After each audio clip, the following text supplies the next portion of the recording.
नमस्कार दोस्तों। RRB ALP 2024 का एग्ज़ाम 25 नवंबर से स्टार्ट होने वाला है। सिटी इंटीमेशन भी आ चुका है और आज 18 नवंबर हो चुका है, तो अब मात्र गिने चुने दिन बचे हुए हैं एग्ज़ाम होने में।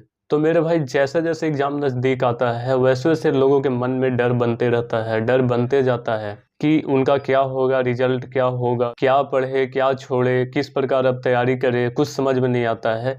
ये मेंटलिटी उनका बन जाता है। तो मेरे भाई, ये ह्यूमन नेचर है, हर किसी के साथ होता है। पहला इंसान नहीं है। जो लोग जॉब ले लिए हैं उनसे भी पूछेंगे कि आपके साथ होता था, तो वो भी बताएंगे कि हाँ मेरे साथ होता था, हमने जॉब लिया है तो हमें भी इस चीज़ का एक्सपीरियंस है कि मेरे साथ भी ऐसा होता था। लिटरली मैं बताऊं मेरे भाई कि ये चीज़ किसके साथ ज़्यादा होता है।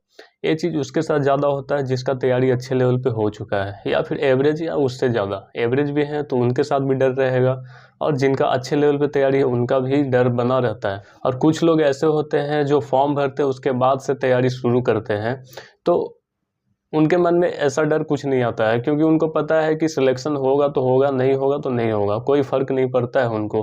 क्योंकि जिनको सिलेक्शन लेना है वो काफ़ी दिनों से मेहनत कर रहे हैं, काफ़ी सालों से मेहनत कर रहे हैं। अब जो पिछले 2-3 महीने से तैयारी कर रहे हैं उनके मन में क्या डर बनेगा। क्योंकि मेरे भाई, किसी भी एग्ज़ाम का सिलेबस ही कंप्लीट करने में काफ़ी समय लग जाता है। तो 2-3 दिन में एग्ज़ाम का तैयारी कैसे हो जाएगा, वो भी सिलेक्शन लेने के लिए। बेसिकली होता क्या है ना कि आपको ऐसा फील होगा कि हमें कुछ पता ही नहीं है, कोई क्वेश्चन हमसे सॉल्व नहीं हो पाएगा। जब लेकिन मॉक टेस्ट लगाएंगे आप, तो उसमें आप अच्छा स्कोर कर पाएंगे।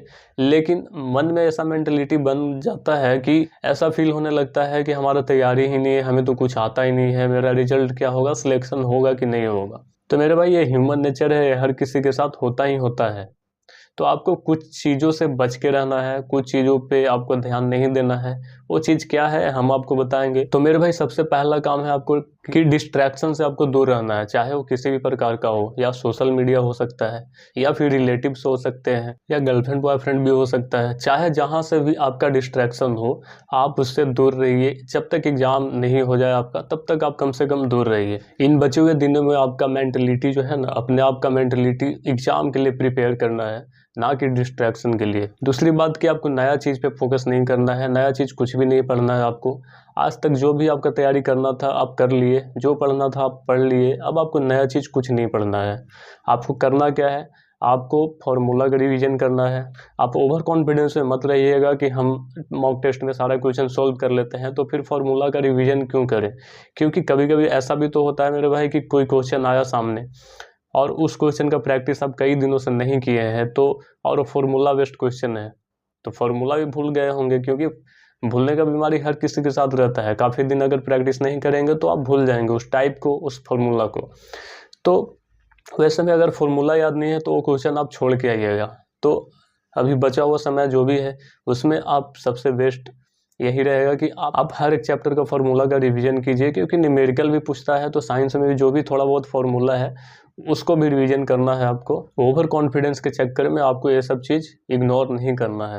और सबसे ज़रूरी बात कि आपको टेंशन फ्री रहना है। फियर ऑफ फेलियर के जो भी डर है उसको निकालना है अपने आप से। और मॉक टेस्ट आपको डेली लगाना है, जब तक एग्ज़ाम ना हो, जब तक आप एग्ज़ाम के लिए निकल ना जाए अपने घर से, तब तक आपको मॉक टेस्ट लगाते रहना है। उससे क्या होगा कि आपका सारा सेक्शन का प्रैक्टिस होते रहेगा, मैथ का होते रहेगा, रीजनिंग भी आप बनाएंगे, आप जीके जीएस भी पढ़ेंगे मॉक टेस्ट में, और उसका एनालिसिस करेंगे, तो आपका प्रैक्टिस होते रहेगा। वो चीज़ आपको नहीं छोड़ना है। ये चीज़ आपको बहुत काम देगा। जब एग्ज़ाम में बैठिएगा तो आपको समझ में आएगा कि आप जो प्रैक्टिस किए हैं वो आपका कितना प्रॉफिटेबल रहा है। तो डेली मॉक टेस्ट आपको किसी भी हाल में लगाना ही है मेरे भाई। आप ये मान कर चलिए कि ये आपका लास्ट चांस है, इसमें आपको सिलेक्शन हर हाल में लेना ही लेना है। आप इस मोटिवेशन से तैयारी कीजिएगा, आप इस मोटिवेशन से अपने मेंटलिटी को तैयार कीजिएगा, तो आपका डर खत्म हो जाएगा। अगर आपके मन में डर बना ही रहेगा तो आपको इसका बैड इम्पैक्ट देखने को मिलेगा जब एग्जाम देंगे। तो बाकी आप इन सब चीज़ों को फॉलो करके देखिए। जितना दिन आपका एग्जाम होने में देर है उतना दिन आप इन सब चीज़ों को फॉलो करके देखिए, आपको पॉजिटिव रिस्पांस मिलेगा ही मिलेगा। तो अगर आपको ये वीडियो पसंद आया है तो लाइक कीजिएगा, शेयर भी कीजिएगा। मिलते हैं अगले वीडियो में नए टॉपिक के साथ। धन्यवाद।